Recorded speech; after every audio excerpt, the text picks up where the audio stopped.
다음 소극적인 것은 이것입니다. 우리가 어떤 사람에 대해서 짐을 나눠지지 못하고 자비를 적용하지 못했을 때 우리는 이런 시험이 걸립니다. 제가 상당히 오래전에 어떤 선교회 일을 한 적이 있습니다. 그 선교회에 어떤 미국인 선교사가 한 분 와서 일을 같이 했습니다. 그분이 대학생을 위하여 선교활동을 하던 중 겨울방학 때 불광동에 있는 어떤 수양관에서 수양회를 열었습니다. 여기저기서 대학생들이 몰려와서 한 100여 명 모였습니다. 주 강사로 미국에 있는 어떤 목사님을 초청했고 새벽 강사는 중국 목사님이 맡았습니다. 그런데 이분이 완전주의자였습니다. 구원을 얻으면 완벽하게 천사가 된다고 믿는 분이셨기 때문에 어려운 문제가 생겼습니다. 이분은 농담도 싫어했고 신자란 단정하고 또 진지해야 된다고 믿는 분이었기에 바로 이 부분을 정죄하는 바람에 서로 부딪히게 되었습니다. 그분이 전하고 싶은 것을 강렬히 전달하기 위해서 자기의 추종자들을 30명쯤 데리고 와서 분위기를 그리로 끌고 갔습니다. 그쪽이 너무나 완전주의적인 모습을 하고 모두들 가브리엘 천사나 미가엘 천사의 탈을 쓰고 있으니까 결국 그들에 대하여 화가 나 있는 사람들이 쓸 가면이 없는 것입니다. 그래서 화가 나 있는 이쪽에서 드디어 사탄의 가면을 썼습니다. 그리고는 좋다. 너희는 천사해라. 우리는 사탄이다. 덤벼라 하고 해서 아주 큰 시험에 들었습니다. 이 사건의 골자를 우리는 음미해야 합니다. 너희가 가면을 썼다. 모두 위선자다. 그러니까 이쪽은 악한 쪽으로 갑니다. 나쁜 가면을 쓴 것입니다.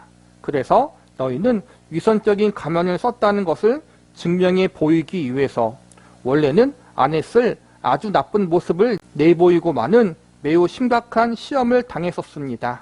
왜 이런 일이 생기는가를 생각해 보십시오. 상대방이 위선이든 이중 인격자이든 그런 문제를 당했을 때 우리가 보아야 하는 것은 상대가 위선자가 되어 받는 박수에 대해 화를 내지 말고 그를 볼 때마다 인간이 무엇이며 내가 누구인가를 철저하게 반성하는 시간으로 돌이켜야 합니다. 이것이 자비가 서야 하는 또 하나의 자리인 것입니다. 우리들의 신앙생활에서 제일 어려운 것이 무엇인가요? 신자들끼리도 누구누구가 보기 싫어서 교회 가기 싫지 않습니까? 이런 이야기도 종종 듣습니다. 교회에서 제일 재미있는 사람 중에 하나가 생색내서 일 많이 하고도 괄시 받는 사람입니다. 돈은 돈대로 내고 돈 낸 만큼 대접 못 받는 사람입니다. 돈 내는 것만큼 대접 못 받는 정도가 아니라 모두가 그 사람만 보면 고개를 흔듭니다. 그리고 수군댑니다. 저렇게 일할 바에는 나는 안 한다. 여기서도 우리가 얼마나 시험에 들어 있는가를 보십시오. 그 사람처럼 봉사하고 싶지 않은 것 때문에 정당하게 봉사해야 할 일도 뺏기고 있는 줄은 잊어버리고 있습니다. 봉사하고 생색 낼 바에야 봉사 안 하겠다고 합니다. 물론 생색은 내지 말아야 되지만 봉사는 해야 합니다. 일은 해야 합니다. 미국 선교사님, 중국 선교사님이 오셔서 수양회를 했는데 그 중에 중국 선교사님이 완전주의자였나 봐요. 완벽한 성화를 추구하는 분으로서 예수 믿으면 완전해져야 한다. 그렇게 하다가 보니까 거기 있던 많은 학생들이 시험에 들었나 봐요. 물론 우리가 온전함과 거룩함을 추구해야 되지만 분명히 부족한 것이 있고 약한 것이 있고 아직 성화되지 못한 부분이 있는데 어떻게 구원받자마자 예수님 믿자마자 온전하게 성화되어서 그렇게 우리가 완전해질 수 있느냐. 그거에 대한 반발심이 있었나 봐요. 그런데 거기다가 중국 선교사님이 자기 추종자들을 30명 데리고 와서 수양회를 그 완전주의적인 부분으로 몰고 가니까 화가 나서 학생들이 이제는 일부러 안 그래도 되는데 더 반발하고 더 나쁘게 중국 선교사님들은 완전주의자이니까 자기들이 깽판 쳐도 예수님처럼 잘 받아주겠지 하고 일부러 더 악하게 행동을 했나 봐요. 어떠한 부분에 대해서 시험에 들 수 있고 반발심이 생길 수 있지만 그렇다고 해서 내가 믿음의 사람으로서 하지 말아야 할 것을 굳이 할 필요가 없다는 거예요. 일부러 내가 악한 입장에 서서 그 사람들에 대한 반발심을 나타낼 필요가 없다는 거죠. 또 여기서 보면은 교회에서 헌금도 많이 내고 봉사도 많이 하는데 생색내는 사람이 있잖아요. 그리고 자기가 인정받고 싶어하는 사람이 있고, 그런 사람을 볼 때 주변의 성도들이 시험에 들고 나 같으면 저렇게 하느니 아예 안 하겠다 이렇게 말하는데, 여기서도 뭐가 문제예요? 생색내고 누군가에게 자랑하고 싶고 인정받고 싶은 마음에서 하는 건 잘못된 거예요. 그런데 다른 사람이 그렇게 한다고 해서 내가 마땅히 하나님 앞에 해야 할 봉사의 자리에서 후퇴하면 안 된다는 거예요. 저 사람은 저렇게 자랑하려고 봉사하고 인정받으려고 헌신하지만 나는 그럴 바에 아예 안 한다가 아니라, 저 사람은 저렇게 하지만 나는 나의 자리에서 하나님 앞에 충성되게 성실히 맡은 바 봉사의 자리를 잘 감당해야지. 저 사람은 저렇게 가르치고 저 사람은 잘못되게 이야기하지만, 그래서 마음에 시험이 들고 무거울 수 있지만 나는 하나님의 자녀와 백성으로서 하나님 앞에 맡겨진 것을 성실히 충성되게 잘 감당해야지. 이러한 마음을 가져야지 상대방의 잘못 때문에 마땅히 내가 하나님 앞에 해야 할 것에 대해서 반발심을 갖고 더 죄를 짓는 자리에 가면 안 된다는 거예요. 저 사람은 저 사람의 일이고 나는 내가 하나님 앞에 해야 할 일이 있다는 거예요. 그런데 우리가 무엇 때문에 어디까지 말려드는가를 보십시오. 어떤 분이 대표로 공중기도 하는데 20분, 30분까지 합니다. 그러자 딴 사람은 그것이 화가 나서 하나님 감사합니다, 아멘하고 맙니다. 이것은 정당한 기도를 뺏기고 있는 것입니다. 꼭 기억해야 합니다. 결국 신자가 자비라는 것을 가지고 그의 신앙생활에 적용해야 할 부분만큼 심각한 부분은 없을지도 모릅니다. 결국 이 부분 때문에 우리가 막혀 있습니다. 곧 더 나가야 할 부분과 반발해서는 안 될 부분의 기준선입니다. 한 사람의 잘못을 볼 때마다 그것을 나로 보십시오. 그리고 우리가 무엇을 위하여 부름받았는가를 마음속으로부터 깨닫고 거기 봉사하는 자리까지 가야 됩니다. 우리의 생활을 보십시오. 경제력이란 세월이 흐를수록 누적되는 법이고 시간이 흐를수록 식구는 단출해집니다. 애들 여럿을 데리고 있다가 시집 보내고 장가 보내고 이제 노부부 둘만 남는데 아파트는 6평부터 출발해서 죽을 나이쯤 되면 60평쯤으로 가 있습니다. 이것만큼 어리석은 것도 없습니다. 죽는 날 드디어 손에 한 푼도 안 남게 딱 맞춰야지. 도대체 왜 남겨두십니까? 이제 죽는 날이 뻔하지 않습니까? 그러면 이제부터 쓸 것을 제대로 하십시오. 늙어지면 못 노나니, 이런 이야기를 하는 것이 아닙니다. 대부분은 제대로 일도 못하고 놔두고 돌아가십니다. 수상일에서 이런 일을 하시는 분이 얼마나 많습니까? 그런데 신자들인 우리가 생활을 그렇게 삽니다. 그러니까 아무도 우리들의 생활을 보고 하나님 앞에 돌아오는 자가 없는 것입니다. 우리가 가진 것으로 우리가 그것을 평생 지고 갈 자가 아니라는 것을 보여서 사람들 앞에 증거를 받을 사람이 우리들의 인생입니다. 가진 것 다 꺼내 주십시오. 할 수만 있다면 팔도 잘라 주십시오.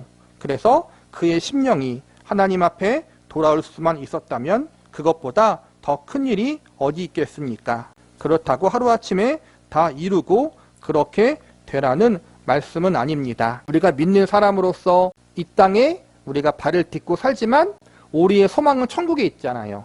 그러니까 이 땅에 살지만 천국을 소망하는 사람처럼 살아야 하는데 우리는 이 땅이 전부인 것처럼 살 때가 너무나 많다는 거예요. 나이를 먹어서 재산은 많아지고 더 영향력은 커지는데 더 인색해지고 하나님 앞에 더 깊이 나아가는 삶, 좀 천국을 소망하며 살아가는 사람처럼 살아가야 되는데 나이를 먹을수록 더 그러지 못하는 성도들의 모습을 보면서 우리가 그러지 말자라고 지금 이야기하는 거예요.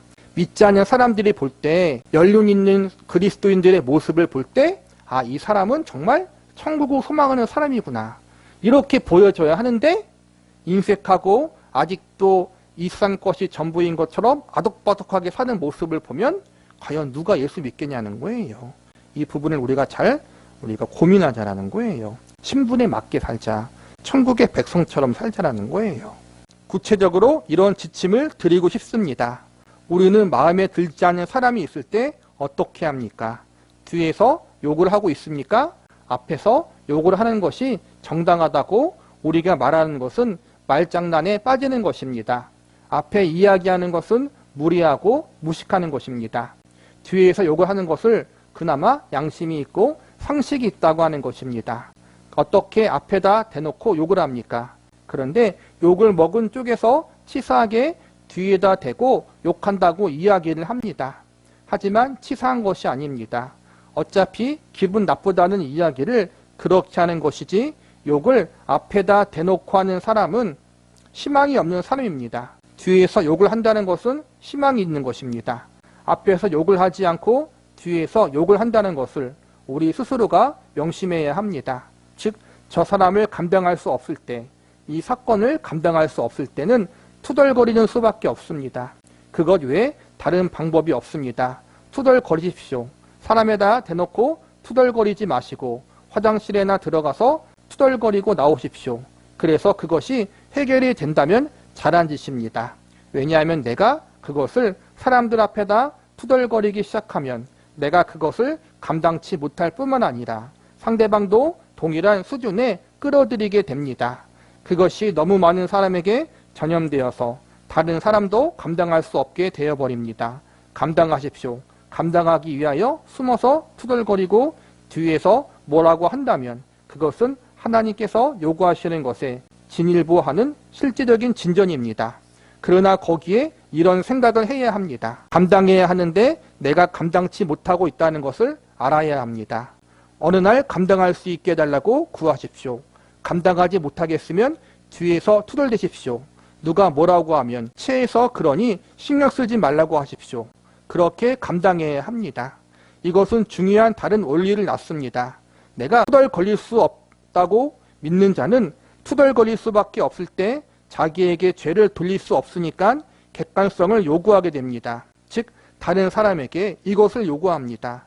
내가 누구에게 투덜거리는 것은 내 잘못이 아니라 그 사람이 욕먹어 마땅한 사람이란 증거를 얻기 위하여 옆 사람들을 자기 편으로 끌어들입니다. 내가 그 사람을 욕하려는 것이 아니라 내가 다 아는데 그런데 그가 그렇게 하는 것은 좀 너무하잖아. 성서에도 분명히 그렇게 하지 말라고 했는데 이렇게 자꾸 나를 정당화시키게 됩니다. 이것만큼 힘든 것이 없습니다. 그러지 마십시오. 욕을 하십시오. 욕을 하고 이렇게 기도하십시오. 하나님, 제가 죽일 놈입니다. 감당이 안 돼서 그럽니다. 하나님, 그래서 제가 뒤에서 투덜거리겠습니다. 이것이 진보하는 과정입니다. 상대방이 잘못한 것이 아닙니다. 왜냐하면 우리는 정당한 사람이 대상으로 만나지지 않는 인생이기 때문입니다. 우리가 만나고 우리가 더불어 살아야 할 인생들이 천사들인 줄 아십니까?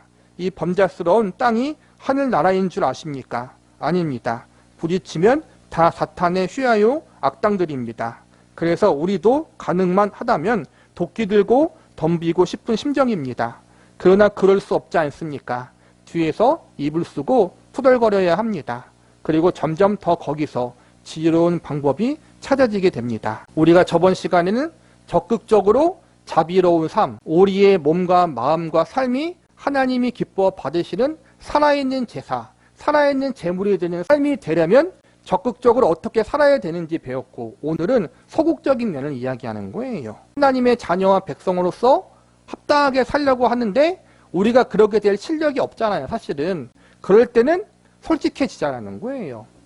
그러니까 숨어서 남들이 없는 곳에서 투덜거리고 불평하고 불만거리라는 거예요. 사람들 앞에서 하면은 사람들이 시험 드니까 나와 하나님 사이에서 하라는 거예요. 아무도 모르게. 그리고 하나님 죄송합니다 회개하고 내가 감당할 수 없음을 솔직히 기도하면서 고백하라는 거예요. 언젠가 내가 감당할 수 있는 자리까지 가게 하십시오. 불평과 불만의 자리, 저 원수를 사랑하는 자리까지 가게 하십시오. 그런데 지금은 아직 못합니다. 용서해 주세요 하고 불만, 불평을 솔직히 인정하는 자리로 가라는 거예요. 그러나 기도하면서 그 자리에서 내가 더 나아갈 수 있도록 품을 수 있는 자리까지 가게 해달라고 기도하고 내 부족함과 내 연약함을 하나님 앞에 솔직히 구하며 도움의 은혜를 구하라는 거예요. 그게 안 되면 어떻게 돼요? 사람들 앞에서 나를 정당화시킨다라는 거예요. 내가 웬만하면 이런 말 안 하는데 저건 아니야. 그렇게 말하는 순간부터 나를 포함하여 주변 사람들이 함께 죄를 짓게 되는 거예요. 그러지 말고 나와 하나님 사이에서 해결하자. 내가 아직 믿음이 온전하지 못하는 것을 인정하며, 그게 소극적인 차원이라는 거예요. 나와 하나님 사이에서 그렇게 해결하다 보면은 하나님께서 우리에게도 지혜로운 방법을 허락해 주시고, 또 그런 과정 가운데 나를 회개케 하고 내 자신을 또 바라보게 하시고, 그러므로 우리가 조금씩 성숙해질 수 있다는 거예요. 이게 현실적인 방법인 거죠. 이것이 꺼내놓고 싸울 싸움이 아니고 상대방에게 투덜거리 싸움이 아니라면 어떻게 이길 것인가를 빌립보서 2장 5절은 이렇게 선언합니다. 너희 안에 이 마음을 품으라. 곧 그리스도 예수의 마음이니 그는 근본 하나님의 본체시나 하나님과 동등됨을 취할 것으로 여기지 아니하시고 오히려 자기를 비어 종의 형체를 가져 사람들과 같이 되었고 사람의 모양으로 나타나셨음에 자기를 낮추고 죽기까지 복종하셨으니 곧 십자가의 죽으심이라. 이러므로 하나님이 그를 지극히 높여 모든 이름 위에 뛰어난 이름을 주사 하늘에 있는 자들과 땅에 있는 자들과 땅 아래에 있는 자들로 모든 무릎을 예수의 이름에 꿇게 하시고 모든 입으로 예수 그리스도를 주라 시인하여 하나님 아버지께 영광을 돌리게 하셨느니라. 지는 것 같아도 이것이 승리요 패배하는 것 같아도 이것이 우리의 영광이라고 성서는 선언하고 있습니다. 하나님이 그를 지극히 높였다고 말씀하고 있습니다. 지고 사십시오. 손해보고 사십시오. 희생하고 헌신하십시오. 많은 영혼을 돌이키십시오. 하나님이 기뻐하십니다. 하나님이 영광을 받으신다고 합니다. 그리고 그렇게 사는 삶이 억지로 사는 삶이 아니라는 것을 제가 약속할 수 있습니다. 예수님의 마음을 품는 게 승리의 길인데 아까 말했듯이 이게 안 되는 게 문제예요. 우리가. 그렇죠? 이게 안 될 때는 솔직히 하나님 앞에 도움을 구하고 하나님 앞에서 하라는 거예요. 하나님 앞에서. 그리고 어느 순간 또 그것이 되기를 소망하는 마음을 가지고 살라는 거예요. 박익선 목사님은 결국에는 이러한 삶을 살기 위해서 천국을 소망한다는 거예요. 어차피 이렇게 손해를 보기도 하고 내가 또 억울해지기도 하지만 길어봤자 60년, 30년만 고생하면 된다. 그 후에는 주님 나라 가니까 그때까지만 우리가 버티자라는 거예요. 예수님이 오실 날이 언제일지 몰라요, 사실은. 그런데 우리가 갈 날은 대략적으로 정해져 있잖아요. 길어야 30년. 참고 기다리고 인내하고 우리가 예수님의 마음을 품는 자로서 그렇게 한번 살고자 결심하자라는 거예요. 제 얼굴이 빛이 나지 않습니까? 저는 참 신나게 삽니다. 물론 괴롭고 고통스러운 일이 많습니다만 제 아내와 같이 자기 전에 부르는 찬송이 있습니다. 죄 많은 이 세상은 내 집이 아니네. 내 모든 보화는 저 하늘에 있네. 저 천국 문을 열고 날 기다리네. 얼른 죽는 것이 소원입니다. 그러나 살아있는 것도 재미있습니다. 매일매일 보람과 감격과 할 일이 있다는 것만큼 신나는 것은 없습니다. 그것이 하나님 앞에 기억되고 오늘 우리가 한 영혼이 돌이키는 것을 보고 한 심령 앞에 보이는 것 외에 하늘나라의 원리가 강하고 힘있게 전달되는 것이 보이고 그 일을 하나님이 나의 생애와 나를 통하여 역사하신다는 것을 보는 것보다 더 감격적인 삶은 없습니다. 지십시오. 상대방이 이를 드러내놓고 물겠다고 덤비면 물리십시오. 홀딱 물려봤자 60년이고 홀딱 긁혀봤자 긁힐 껍질도 얼마 없습니다. 이것이 우리가 갖는 배짱입니다. 고생해봤자 앞으로 30년입니다. 이후에 영원한 나라가 나를 기다리고 있고 하나님이 기뻐하시는 상급이 나를 기다리고 있습니다. 거기 가면 눈물이 없고 슬픔이 없습니다. 거기서 주와 함께 평생토록 의와 거룩과 평강과 사랑 속에 살게 될 것입니다. 그걸 위하여 고생하는 이 60년은 너무 짧습니다. 600년쯤 고생시킨다고 해도 저는 불만이 없습니다. 우리의 배짱이 여기에 있어야 됩니다. 지고 사십시오. 뺏기고 사십시오. 그래서 그리스도의 법을 성취하는 여러분의 생활이 되기를 바랍니다. 여기서 하나님이 600년쯤 우리 보고 고생시킨다고 하면 헌신하고 순종하라고 하면 안 하겠냐라는 거예요. 어차피 할 거잖아요. 근데 하나님이 600년이 아니라 60년이라고 우리에게 이 일생을 줬으니까 우리에게 허락되어진 이 짧은 삶, 하나님이 그렇게 우리가 생각하는 것만큼 우리를 막 굴리진 않는다는 거예요.